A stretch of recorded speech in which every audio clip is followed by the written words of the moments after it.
ต้องได้ร่วมงานกัน เราไม่เคยมีปัญหาอะไรเลย เราสามารถแต่มันมีข้อหนึ่งนะที่อยากจะพูดอยู่เหมือนกัน ตัวนี้เป็นข้อหนึ่งที่แบบว่า ก็อยากจะบอกอยู่นะว่าในอดีตนะเรื่องราวมันผ่านมาแล้ว ให้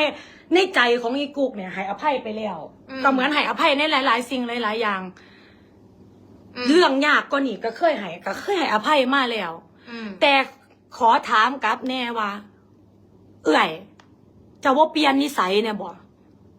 เจ้าบ่คือสิเปลี่ยนนิสัยเจ้าของเนี่ยบ่เจ้าบ่คือสิปรับเนี่ยบ่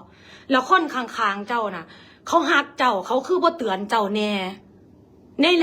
เรื่องบางเรื่องอ่ะที่มันเคยผิดพลาดหลายๆเรื่องในอดีตของเจ้าด้วยความนิสัยของเจ้าน่ะเจ้าบ่เปลี่ยนเนี่ยบ่เจ้าบ่ปรับบ่เปลี่ยนบ่อีหยังเนี่ยบ่หลายๆสิ่งหลายๆอย่างที่มันพังนี่ย้อนหยังเจ้าว่าเจ้าคือยังเจ้าน่าจะหูเมื่อได้แล้วอันนี้บ่แม่นหยังได้อันนี้ก็คือเว้าลอยๆสิไปถือไปกระซางควรปรับได้แล้วบ่บางสิ่งบางอย่างอันใดพ่อย่อมได้อีกุกมันก็เคยย่อมอยู่เด้ย่อมยากเลยซ้ำอ่ะเรื่องบางเรื่องมันยอมยากได้ซ้ำอ่ะที่ถามที่เว้าอยู่นี่ณเวลาเนี่ยคือเอื่อยบ่เปลี่ยนเลยเด้นิสัยเอื่อยบ่เปลี่ยนเลย